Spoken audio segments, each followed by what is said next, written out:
여러분 추석들 잘 지내셨지요? 여러분의 얼굴이 빛이 납니다. 저도 하나님의 은혜와 여러분의 사랑에 힘입어서 추석을 잘 지냈습니다. 지난 주일이 우리 민족의 명절이었잖아요. 그런데 금주 금요일은 우리 교회 명절입니다. 할렐루야. 이번 금요일이 10월 9일인데 국가적으로는 매년 맞이하는 우리 한글날이지만 우리 교회적으로는 우리 교회 설립 40주년을 맞이하는 날이고 새 일꾼을 세우는 날이며 우리가 이 예배당을 아름답게 건축하고 이제 하나님께 봉헌하는 날이기 때문입니다. 할렐루야.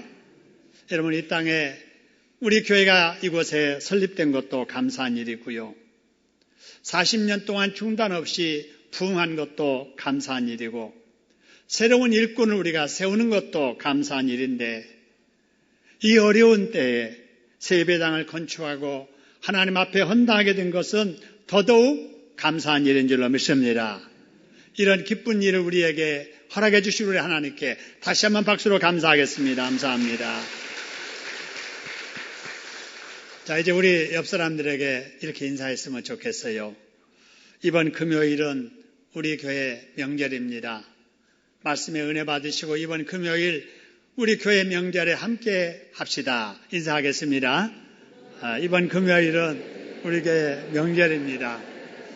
은혜 받으시고 이번 교회 명절에도 함께 합시다. 인사가 너무 길지요? 여러분이 머리가 좋으셔서 애워서 잘들 하셨습니다. 자, 이제 계속해서 우리 본문 느헤미야서 강해를 합니다.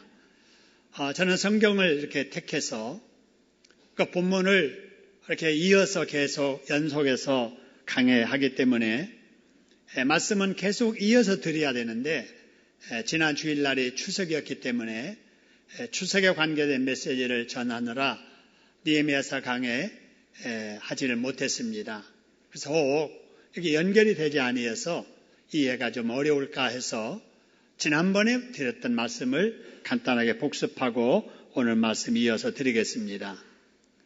오늘 본문의 말씀의 배경이 되는 시대 상황은 하나님께서 택하신 유대 백성들이 하나님을 알지 못하는 바벨론에게 망했던 그때예요. 우리 아는 대로 이때 하나님의 백성인 유다 백성들이 다 포로가 되어져서 바벨론으로 붙들려가 살고 있었는데 그 영원할 줄 알았던 바벨론 나라가 우리가 알고 있는 그 페르시아 왕국에 망하게 됩니다. 그러면서 바벨론에 붙들려 있었던 유대 민족들이 두 차례에 걸쳐서 자기 땅 예루살렘으로 귀환을 하게 돼요. 근데 이때 느헤미야라고 하는 사람은 유대인이었지만은 예루살렘으로 돌아가지 않고 있었습니다. 그러던 느헤미야에게 어떤 일이 있었는가에 대한 내용이 오늘 본문에 소개되고 있어요. 여러분 이 이야기는 한 나라에 국한된 이야기, 한 개인에게 국한된 이야기가 아니라 오늘날 우리에게도 지혜를 얻게 하는 살아있는 하나님의 말씀인 줄로 믿습니다. 그렇기 때문에 이 말씀을 읽고 듣는 자에게 하나님께서 성령을 통해서 이 시대에 필요한 하나님의 음성을 들려주실 줄로 믿습니다. 오늘 이 시간에 이 말씀을 같이 나눌 텐데 여러분의 귀가 열려져서 하나님께서 성령을 통해서 들려주시는 주님의 음성을 듣는 시간 되기를 주님의 이름으로 축원합니다. 자, 때는 언제였느냐? 1절에서 밝히는 대로 아닥사스다 왕이 통치를 시작한 지 20년 되던 니산월이라 이렇게 소개하고 있습니다.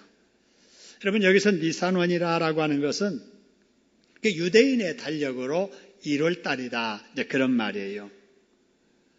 일반 달력으로는 3월, 4월 그 계절에 해당되는 달입니다.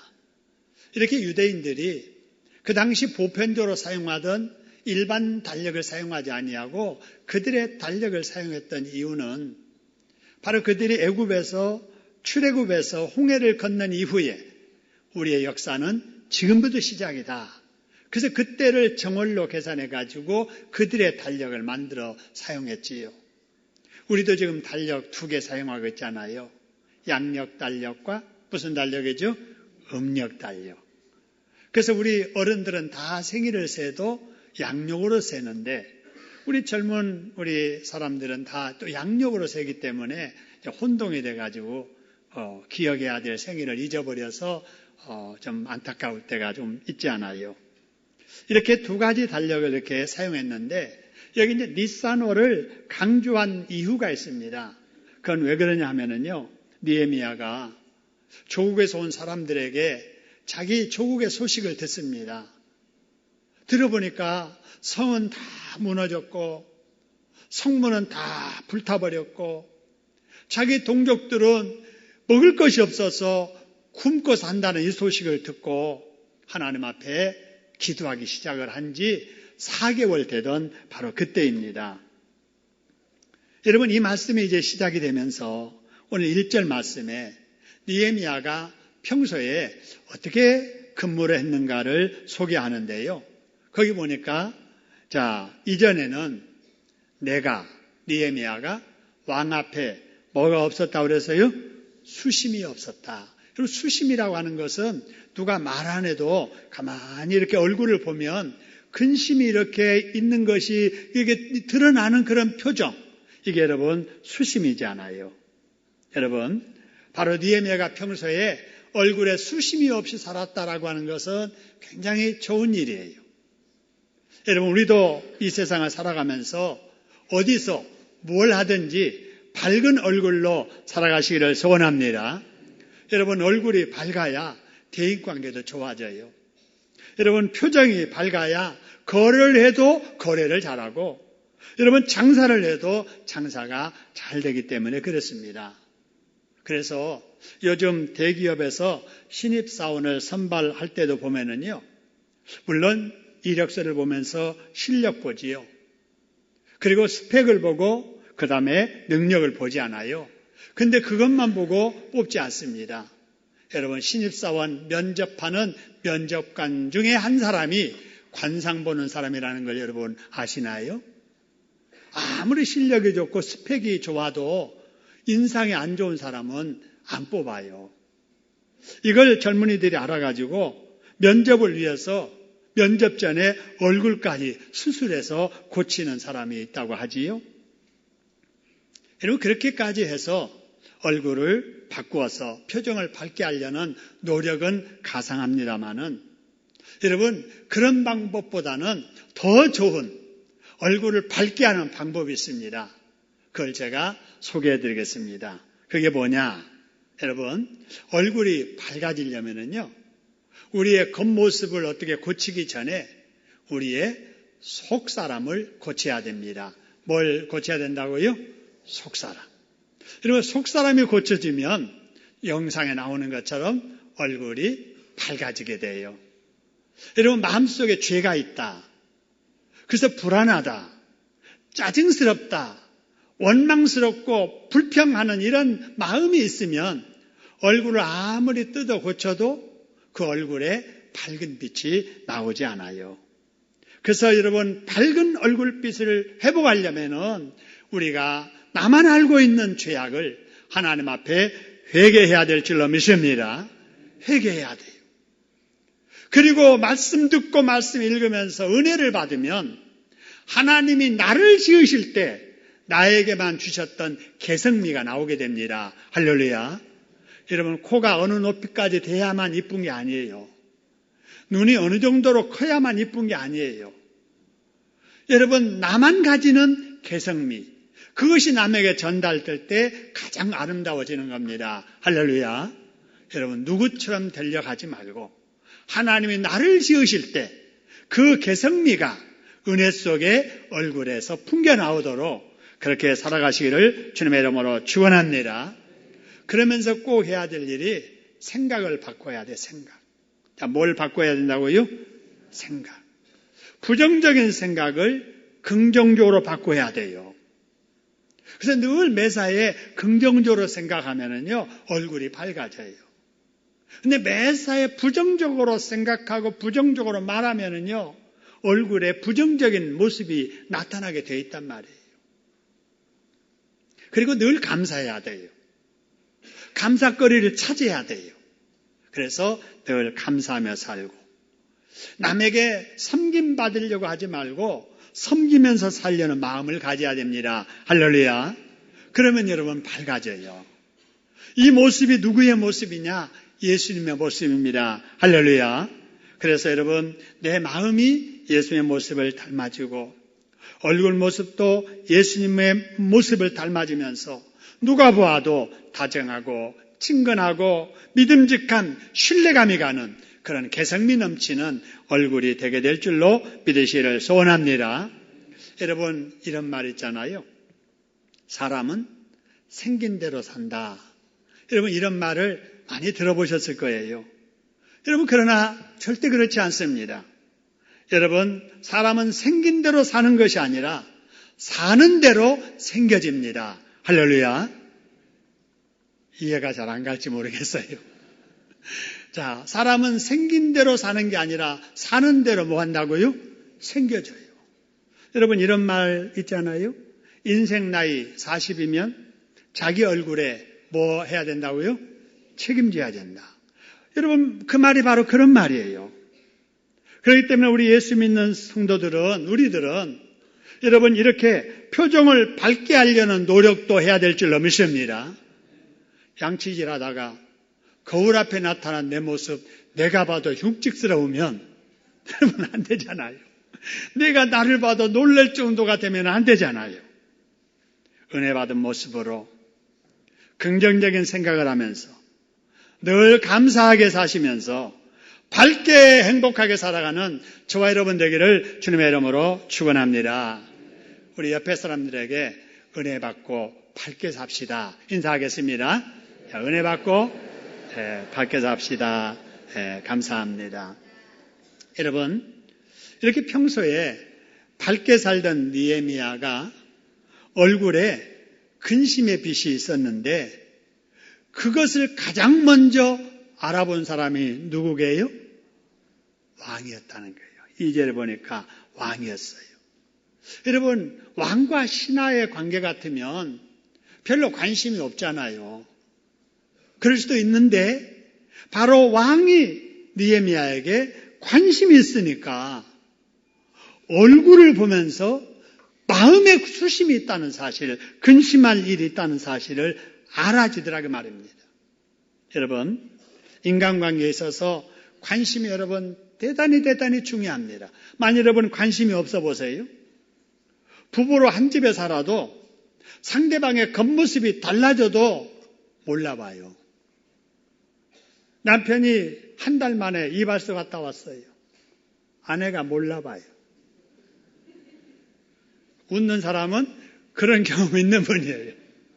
여러분, 왜 몰라봐요? 뭐가 없기 때문에? 관심이 없어서 몰라봐요.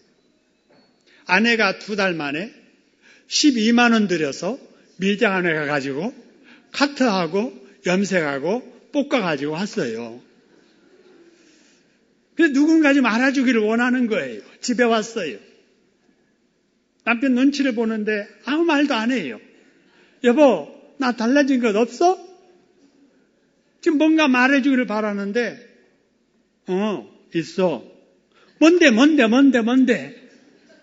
어제보다 잔소리가 많아졌군. 무엇이었기 때문에 그래요? 관심이 없었어. 그런데 느헤미야에게 왕은 어떻게 했는가? 오늘 2절의 말씀에 보는 바와 같이 느헤미야의 얼굴을 보고 그의 마음속에 근심이 있는 것까지 왕이 알아차린 거예요. 관심이 있었기 때문에 그래요. 이때 느헤미야가 어떻게 했는가? 2절에 보니까 크게 두려워했다 그랬어요. 여러분, 왜 두려워했느냐? 왕 앞에 근심한 얼굴을 보였기 때문에 책망받을 것이 무서워서 두려워한 게 아니에요. 그렇지 않아도 국정을 다스리느라 신경 쓸 일이 많으신 왕에게 자기 때문에 신경 쓰게 한 것이 두려웠기 때문에 여기서 그 말 듣고 두려워했다라고 하는 거예요. 저는 이 말씀을 보면서 참 그 왕의 그 신하다 이런 생각을 해봤어요. 신하의 얼굴 표정을 보고 그 마음속에 근심까지 살피는 왕, 그리고 왕의 마음까지 살펴서 조심스러워하는 신하. 여러분, 아름다운 모습이잖아요. 저와 여러분의 관계가 이런 관계 되기를 주님의 이름으로 축원합니다. 여러분의 부부관계, 여러분의 가족관계가 그런 관계 되기를 주님의 이름으로 축원합니다. 관심을 가지고 속의 마음까지 살필 줄 아는, 배려하는 이런 관계 말입니다. 여러분, 이때 느헤미야가 이제 왕에게 어떤 말을 했을까요? 너 분명 얼굴 보니까 마음에 근심이 있구나. 무슨 근심이 있어? 내게 말해. 라고 할 때 여러분, 바로 이 느헤미야가 4개월을 기다렸던 그 순간이에요. 그 순간에 뭐라고 했을까? 3절에 보니까요. 왕은 뭐라고 그래요? 만세수하옵소서. 여러분, 얼마나 할 말이 많아요. 급합니까? 그런데도 그 말 하지 않고 먼저 왕은 만세수하옵소서. 여러분, 이 모습은 예의를 갖추는 모습입니다. 할렐루야. 예수 믿는 사람들은 아무리 가까워도 뭘 갖출 줄 알아야 돼요? 예의를 갖출 줄 알아야 돼요. 여러분, 우리가 잘 아는 고린도전서 13장에 보면은 우리가 늘 자주 말하는 사랑에 대한 정의가 쭉 나와요. 그 중에 한 가지가 사랑은 무례하지 아니하며 라는 말씀이 있어요. 여러분, 적어도 사랑을 나눌 정도가 되면은 가까운 관계예요? 먼 관계예요? 가까운 관계잖아요. 허물이 없는 사이예요. 그런데도 불구하고 예수 믿는 사람들은 사랑하면서 무례하지 않아야 된다라고 하는 것입니다. 가까울수록 허물이 없을수록 우리는 기본적인 예의를 갖춰야 된다라고 하는 거예요. 특별히 말할 때 말입니다. 여러분, 아무리 가까운 사이라도 생각 없이 함부로 말하면 안 됩니다. 특히 교회 생활하면서 우리 집사님들 간에, 또 우리 권사님들 간에, 우리 성도들 간에, 우리 집사님들 간에 여러분, 가깝다고 허물 없다고 조심 없이 함부로 말하면 절대 안 돼요. 왜 안 되는가? 여러분, 그런 말 있잖아요. 어떤 소년이 길을 가다가 길에 있는 돌을 툭 걷어찼어요. 그 돌에 누가 어떻게 돼요? 개구리가 맞아 죽어요. 난 아무 생각 없이 툭 걷어찬 그 돌에 개구리가 맞아 죽듯이 허물 없으니까 아무 생각 없이 조심 없이 한 말 그 한마디 때문에 그 사람은 집에 가서 잠을 못 자는 거예요. 괴로워하는 거예요. 그 말이 평생 가슴에 맺혀 있는 겁니다. 서운해하는 거예요. 여러분, 제가 이렇게 말씀드리니까 그래, 나도 그런 적 있어. 나도 그랬었어. 모르는 사람한테는 그런 상처 안 받아요. 가까이 구역에서 같이 지나다가 구역 식구 때문에, 교회에서 함께 봉사하다가 누구 때문에, 집에서 시어머니 그 말 한마디에, 신우의 그 말 한마디에 가슴에 상처가 되는 분들이 여러분 많이 있을 거예요. 그럴 때 여러분 꼭 기억해야 될 것은 내가 누구의 말 때문에 상처가 되었듯이 나의 조심 없는 말에 나처럼 상처받은 사람이 있을 수 있다는 사실이에요. 여러분, 지금까지는 그런 조심 없이 그렇게 살았을지라도 여러분, 이제 이후로는 말 한마디라도 가까울수록 예의를 갖추어서 말할 수 있는 저와 여러분 되기를 주님의 이름으로 축원합니다.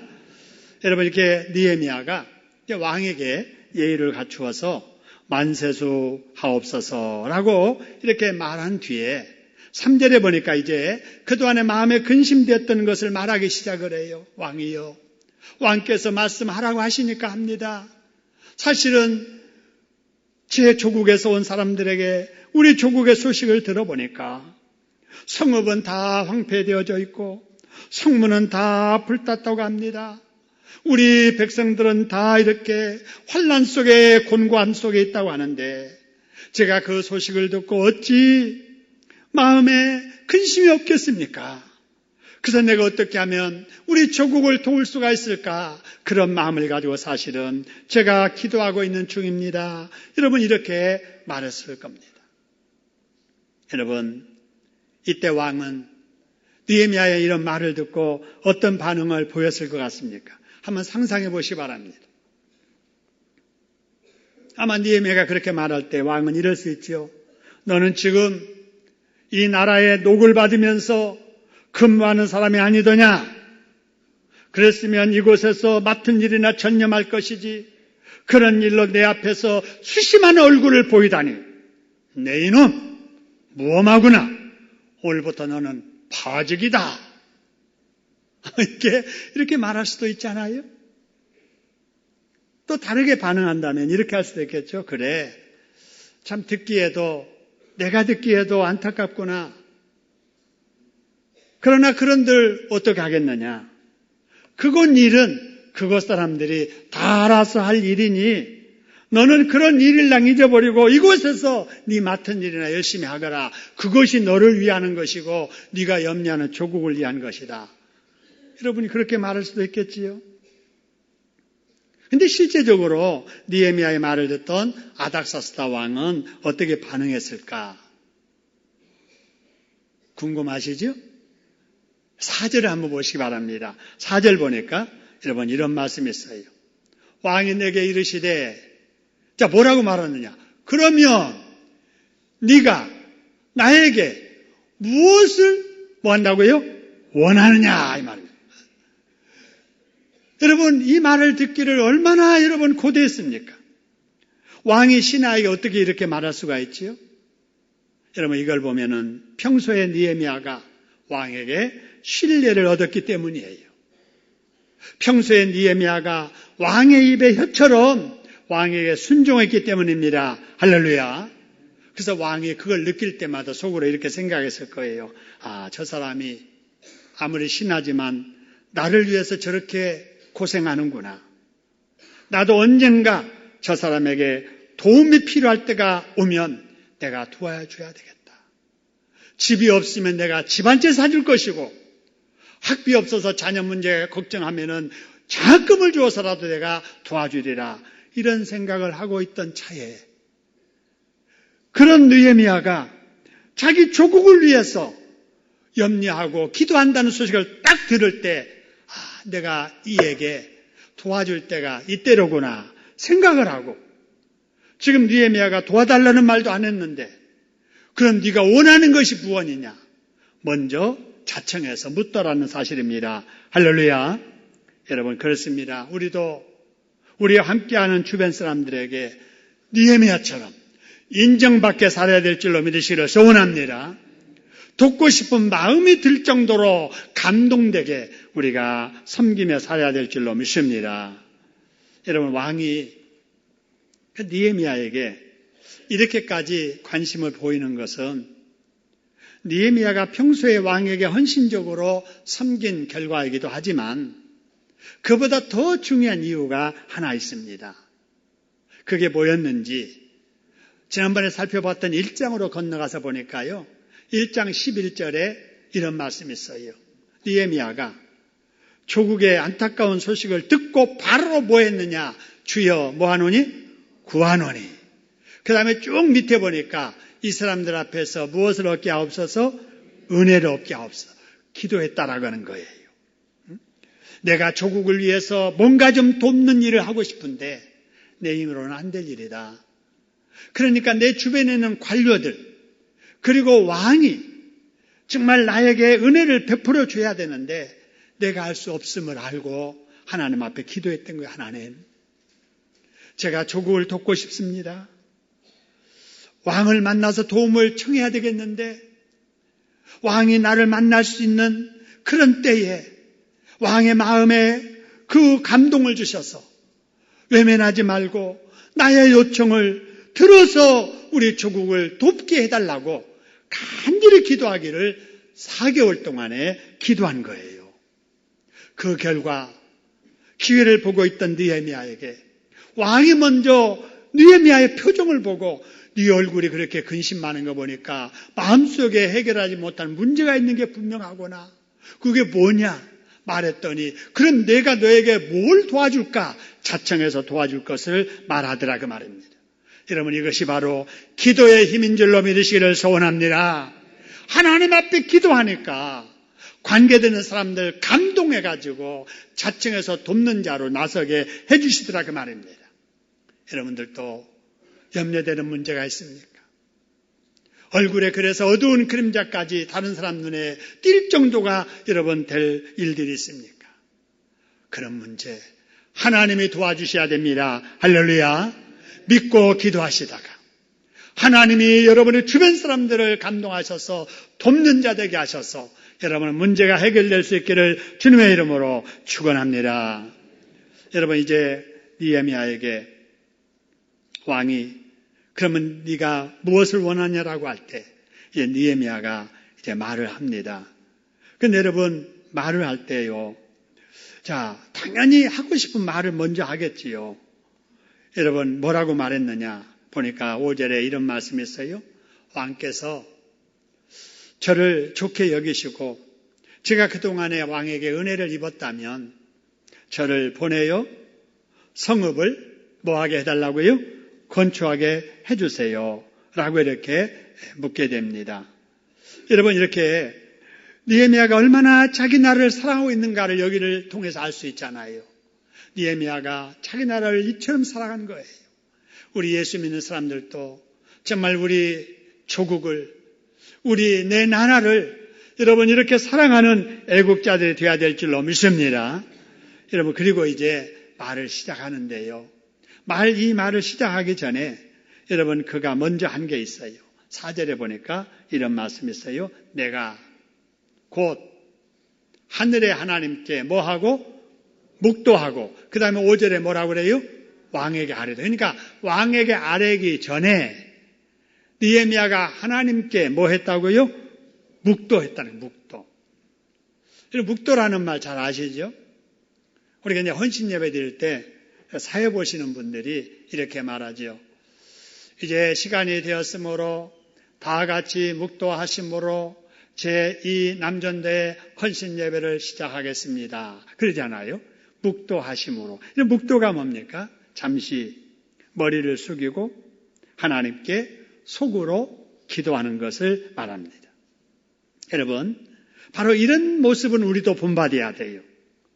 여러분, 바로 이 느헤미야가 왕에게 말하기 전에 묵도했다고 했는데 그 짧은 순간에 무슨 기도를 했겠어요? 하나님, 제가 조국의 안타까운 소식을 듣고 4달 동안 하나님 앞에 기도해 왔는데 하나님이 왕 앞에 이렇게 대화를 할 수 있게 해주시고 왕이 지금 무엇을 원하냐고 묻게 하시도록 도와주셔서 감사합니다. 하나님, 실수하지 아니하도록 왕에게 꼭 필요한 요청을 잘 할 수 있도록 도와주세요 하고 간단하게 기도를 했을 거예요. 여러분, 우리도 이런 모습을 본받아야 돼요. 여러분, 우리가 구역예배 갔어요. 구역예배 가면은 그 집에 이제 어느 집에 들어갔어요. 들어가서 가장 먼저 뭘 해야 돼요? 안방에 가서 얼마짜리야? 바뀌었네? 부엌에 가서 이 그릇 언제 샀어?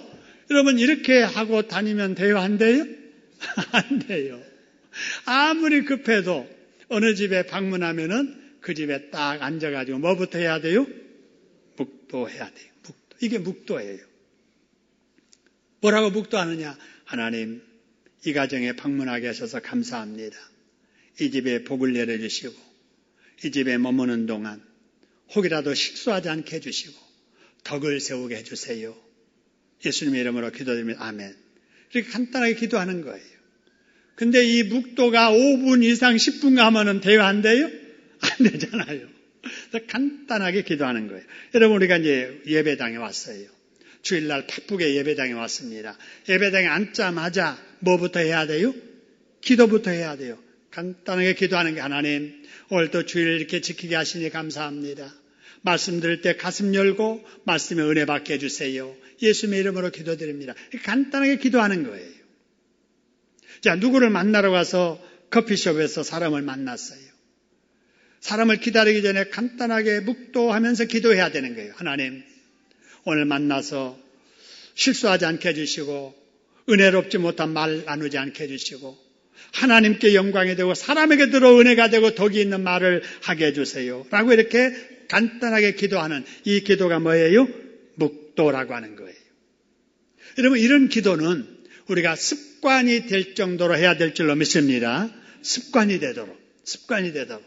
평소에 잘해야 돼요.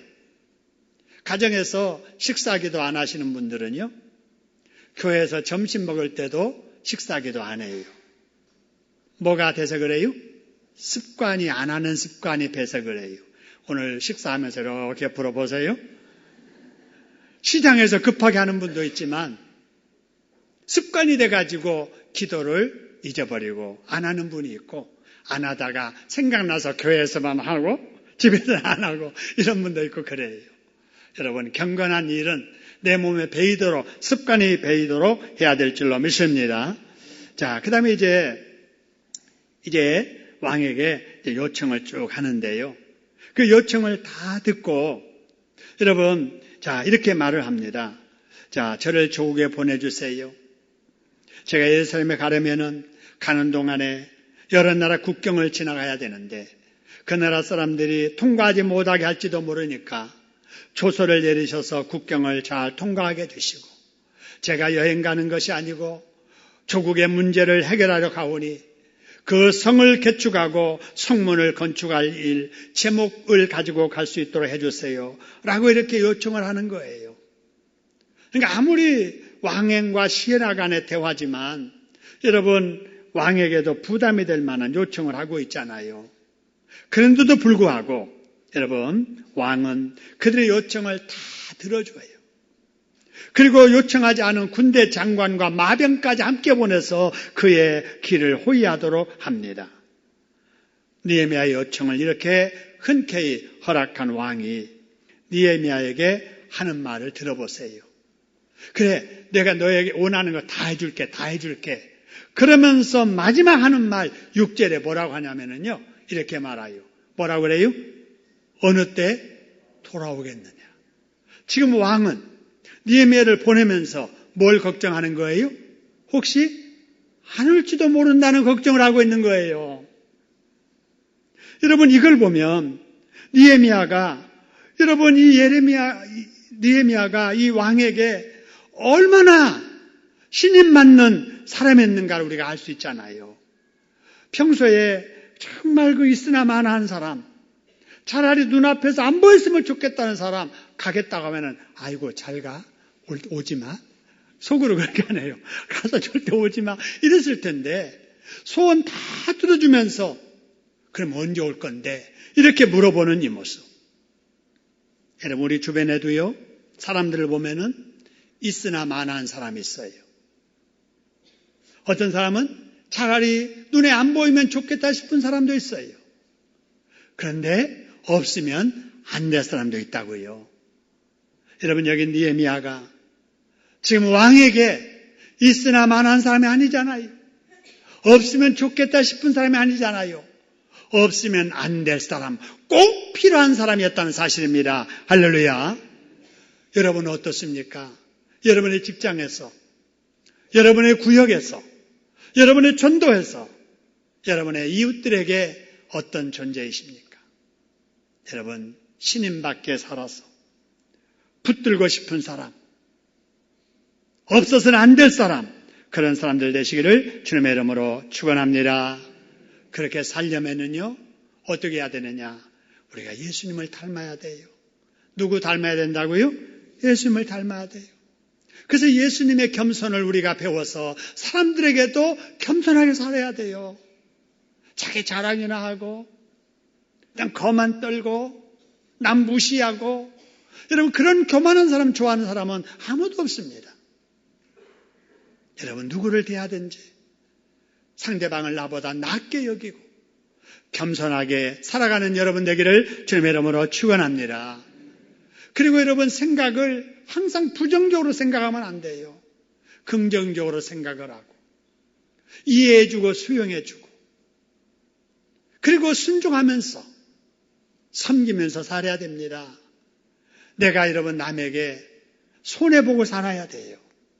내 돈 그 사람을 위해서 쓰며 살아야 돼요. 그러지 그냥 막 분위기 만들어가지고 그냥 그 사람에게 덕 보려고 하고 자기 돈 안 쓰고 그 사람 호주머니에서 돈 꺼내게 만들고 여러분 이러면 누구도 좋아할 사람이 없습니다. 그리고 중요한 것은 사람 앞에 내가 더 죽어져야 합니다. 할렐루야. 가정에서도 내가 더 뭐 해야 된다고요? 죽어져야 돼요. 특별히 요즘 우리 주부님들 가정에서 제발 죽어지세요. 그리고 남편 좀 세워주세요. 이 시대가 어떻게 잘못돼가지고 그냥 여성들의 기는 계속 이렇게 살고 남성들은 집에서까지 기를 죽게 사는 여러분 이렇게 살면은 못 써요. 제가 남자라서 하는 말이 아니고 우리 하나님을 믿는 사람들은 하나님 안에서 질서가 세워져야 될 줄로 믿습니다.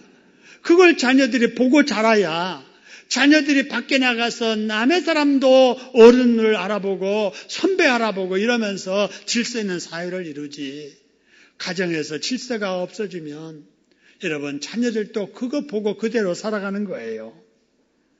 여러분 상대방은 배려하지 아니하고 자기 주장만 하려고 하는 여러분 이런 사람이 있는 곳은 언제나 문제가 일어납니다. 우리 모두 제자의 발을 씻기시던 예수님처럼 살아가시기를 주님의 이름으로 축원합니다. 그런 모습으로 살았던 느헤미야를 보세요. 거기에 믿음으로 기도하던 느헤미야를 보세요. 불신 나라의 왕의 마음도 녹여버리고 그리고 황폐했던 자기 나라도 구하게 되는 역사가 일어났던 것입니다. 할렐루야. 이 시대에 저와 여러분이 예수님을 닮은 그런 느헤미야들이 다 되시기를 주님의 이름으로 축원합니다. 자, 이제 한번 기도 제목 보고 우리 공동의 기도 같이 하도록 해요. 우리 1번 같이 한번 읽어보겠습니다. 기도하며 사는 사람이 되게 하소서. 2번이요.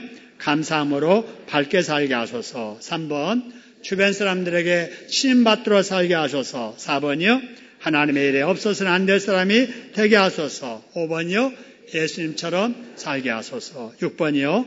금요일 헌당식이 하나님께 영광이 되게 하소서. 우리 같이 한번 합심해서 이 제목 붙잡고 말씀 기억하며 기도하겠습니다. 거룩하신